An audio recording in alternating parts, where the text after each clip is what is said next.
करण, क्या कब से लैपटॉप में मुंह गड़ाए बैठा है? सविता माँ बोली। वह कोई जरूरी काम कर रहा था। कुछ टैक्सेस का इशू है, जो बस उसी में उलझा हुआ हूँ। माँ ने कहा। अच्छा, इतना जरूरी काम है कि माँ से बात करने का भी टाइम नहीं है? करण मुस्कुराकर बोला। कैसी बात कर दी आपने? इस दुनिया में सबसे जरूरी आप है मेरे लिए। बताइए क्या बात करनी है? माँ ने कहा। कुछ भी नहीं, बस बता, तेरा काम कैसा चल रहा है? करण बोला। बढ़िया चल रहा है माँ। दोनों फैक्ट्रियां प्रॉफिट में हैं, सारे वर्कर भी खुश हैं और हमारे क्लाइंट्स भी हमसे खुश हैं। और क्या चाहिए? माँ ने स्नेह से कहा। तूने सब कुछ कितने अच्छे से संभाल लिया है ना बेटा।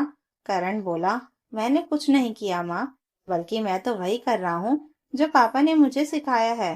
पता है माँ, वह हमेशा मुझसे कहते थे, करण, वह फैक्ट्री कभी नुकसान में नहीं जा सकती जिसके वर्कर अपने मालिक से खुश हो जाएं, कुछ भी हुआ हो। पर बेटा, तेरे पापा ने तो कभी वर्कर्स की तनख्वाह लेट नहीं होने दी और ना ही उनका हक मारा।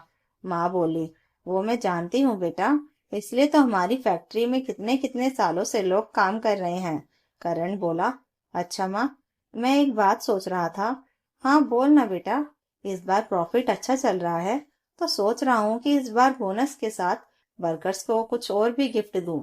क्या देना चाहता है? बता, कुछ भी ऐसा जो सबको अच्छा लगे और सबके काम आए। माँ ने कहा। मैं एक बात बोलूं, तो अपने सभी वर्कर्स को एक एक कंबल दे दे। ठंडी में जब कंबल ढकेंगे तो वो तुझको बड़ी दुआएं देंगे। करण बोला। अरे वाह माँ, क्या आइडिया दिया आपने। मैं 10,000 कंबल खरीद कर बांट देता हूँ। अगले दिन करण अपने पुराने कर्मचारी मोहन काका के साथ कंबल लेने दुकान पर गया। मोहन काका ने भावुक होकर कहा। बेटा, तुम्हारे पिताजी बहुत अच्छे इंसान थे। उन्होंने अपने जीवन में लोगों पर उपकार किए हैं और आज उन्हीं की देन है कि तुम यहाँ इस ऊंचाई पर पहुंच चुके हो। दरअसल कई साल पहले सविता जी के पति राजीव जी का हार्ट अटैक की वजह से निधन हो गया था। राजीव जी के जाने के बाद करण ने अपने पिता का पूरा काम संभाल लिया। वह दो दो फैक्ट्रियों का काम एक साथ देख रहा था। करण अपनी माँ सविता जी के साथ उसी शहर में एक बड़े से घर में रहता था। उसकी एक छोटी बहन भी थी, जिसका नाम राधिका था। करण जितना समझदार और संस्कारी था, उसकी बहन राधिका उतनी ही बदतमीज और बिगड़ैल थी। जब करण और सविता जी आपस में बातें कर रहे थे, तभी वहां राधिका आ गई। राधिका इतनी देर से कहाँ थी? माँ ने पूछा। बताया तो था आपको कि रुचि से मिलने जा रही हूँ। हाँ, पर तूने तो कहा था कि 1 घंटे में आ जाएगी, और 5 बज गए। पूरे 4 घंटे से गायब थी। तो क्या हो गया माँ? रुचि के पास ही तो थी ना, कहीं गुलछर्रे तो नहीं उड़ा रही थी? करण ने सख्ती से कहा। यह क्या तरीका है माँ से बात करने का? राधिका ने भाई को घूरते हुए कहा। तुम अपना काम करो, मेरे और माँ के बीच में मत बोलो, समझे? सविता जी बोली। अरे वो क्यों ना बोले बीच में, वो मेरा बेटा है। हाँ तो ठीक है, आपस में ही बात करो आप दोनों। मैं थक गई हूँ, अपने कमरे में आराम करने जा रही हूँ। और हाँ, खाने के लिए मेरा इंतजार मत करना, मैं खाना खाकर आई हूँ। इतना कहकर राधिका अपने कमरे की तरफ चली गई। करण और सविता उसे देखते रह गए। उसकी बदतमीजी देखकर सविता बहुत दुखी हुई और रोने लगी। करण ने माँ को समझाते हुए कहा। अफसोस मत करो माँ, अभी वो नादान है, देखना एक दिन खुद ही सुधर जाएगी। सविता बोली। पर मुझे डर है बेटा कि कहीं देर ना हो जाए। वक्त गुजरता गया और राधिका की बदतमीजी और बढ़ती चली गई। उधर करण अपने काम में और बिजी रहने लगा। सविता को राधिका की चिंता रहती थी, पर राधिका उनकी एक नहीं सुनती थी। फिर एक दिन राधिका बोली। भाई, कुछ खास नहीं, बस एक ऑफर है तुम्हारे लिए। करण ने पूछा। कौन सा ऑफर? राधिका बोली। मेरी एक फ्रेंड है पारुल, उसके पापा का बहुत बड़ा बिजनेस है और मैं चाहती हूँ कि तुम उससे शादी कर लो। करण हंसकर बोला। अच्छा, और ये पारुल करती क्या है? वो कुछ क्यों करेगी? उसके पापा का बहुत बड़ा बिजनेस है, वह तो बस मौज करती है। और तुझे क्यों लगता है कि मैं उससे शादी करूंगा? क्योंकि वो एक बहुत बड़े बिजनेसमैन की बेटी है। सोचो कितना पैसा होगा तुम्हारे पास। तभी सविता बोली। पैसा पैसा, हर वक्त यही सोचती रहती है। अपने जैसे बिगड़ैल भाभी लेकर आएगी क्या? कान खोलकर सुन ले, इस घर में कोई पारुल वारुल नहीं आएगी। करण के लिए मैं लड़की ढूंढूंगी जो एकदम संस्कारी और सुशील होगी। राधिका ने कहा। मतलब बहन जी टाइप लड़की? माँ बोली, हाँ, जिसे तुम बहन जी कहती हो ना, उसे हम लोग आज्ञाकारी और संस्कारी कहते हैं, समझी। माँ की बात सुनकर राधिका गुस्से में वहां से चली गई। करण चुप रहा। उसी दिन से सविता ने करण के लिए लड़की देखनी शुरू कर दी। उनकी तलाश तब खत्म हुई जब उन्होंने प्रिया को देखा। पहली नजर में ही करण को भी प्रिया पसंद आ गई और फिर जल्दी ही उनकी शादी हो गई। शादी के बाद जब प्रिया साड़ी में सजी धजी अपने ससुराल पहुंची तो उसे देखकर राधिका जोर जोर से हंसने लगी। मुझे लगा ही था कि माँ पक्का कोई भांजे टाइप लड़की तुम्हारे पल्ले बांधेगी। मुबारक हो भाई, अब जिंदगी भर सुनते रहना। ये जी ओ जी सुनो जी। करण ने गुस्से में कहा, ये क्या बकवास है।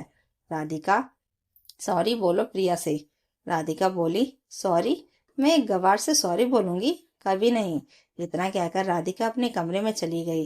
बेचारी प्रिया अपनी ननद का ऐसा बर्ताव देखकर बहुत दुखी हुई। 2 दिन बाद प्रिया बोली, माँ जी, नाश्ता कर लीजिए।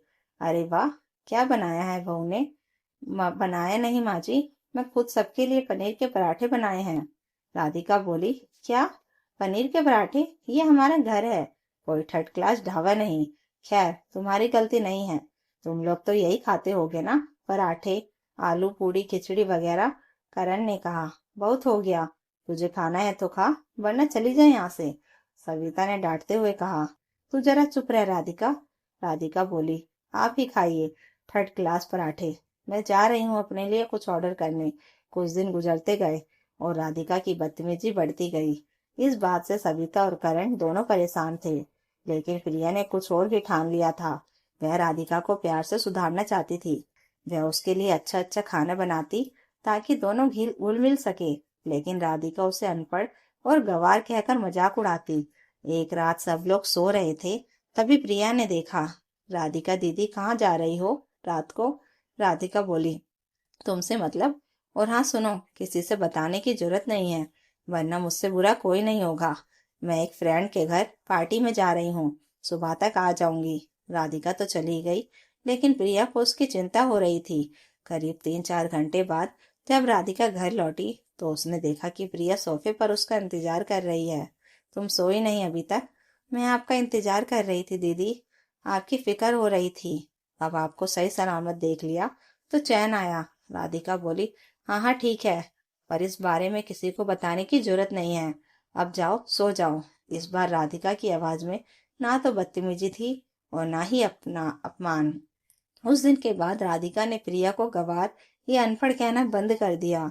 अब तो प्रिया राधिका का और भी ख्याल रखने लगी। लेकिन फिर एक रात जब सब सो रहे थे, राधिका रोते हुए बोली, भाभी, मुझे बचा लो। भाभी, मैंने जानबूझकर नहीं किया, वो गलती से हुआ। क्या हुआ दीदी? पार्टी में मैंने ज्यादा ड्रिंक कर ली थी। मैंने एक फ्रेंड से पिस्तौल लेकर डांस करना शुरू किया। पता नहीं उसमें से कब गोली चल गई और वहां बैठे एक आदमी को लग गई। वो मर गया भाभी। अब पुलिस मुझे पकड़ लेगी, मुझे फांसी हो जाएगी। मुझे बचा लो भाभी, कुछ भी करो। मैं वादा करती हूँ आज के बाद सुधर जाऊंगी। यह सब सुनकर प्रिया को समझ नहीं आ रहा था कि वह क्या करे। तभी उसने राधिका के हाथ से पिस्तौल ली और अपने दुपट्टे से उसे साफ किया और बोली, आप चुप रहिए दीदी, अब जाइए सो जाइए। जब कोई मेरे बारे में पूछे तो कहना कि मैं रात भर घर में नहीं थी। इतना कहकर प्रिया पिस्तौल लेकर घर से बाहर चली गई। राधिका सब समझ गई थी, पर उसमें हिम्मत नहीं थी कि भाभी को रोक सके। उधर प्रिया आंखों में आंसू लिए चलती जा रही थी। थाने पहुंचकर उसने कहा, इंस्पेक्टर साहब, मैं सरेंडर करने आई हूँ, मुझसे खून हो गया है। इंस्पेक्टर विक्रम ने कहा, पहले तुम ये पिस्तौल नीचे रखो। प्रिया ने पुलिस के सामने वह जुर्म कबूल किया जो उसने किया ही नहीं था, सिर्फ अपने परिवार और ननद को बचाने के लिए। जब उसने अपना और करण का नाम बताया तो इंस्पेक्टर विक्रम चौंक गया। शाम को विक्रम करण को लेकर थाने पहुंचा और बोला, भाभी, आपको नजरें झुकाने की जरूरत नहीं, हम जानते हैं कि आप बेकसूर हैं। नहीं, नहीं, मैं ही कातिल हूँ, मुझे ही गोली चली थी। बस करिए भाभी। करण बोला, मैंने इंस्पेक्टर को सब बता दिया है।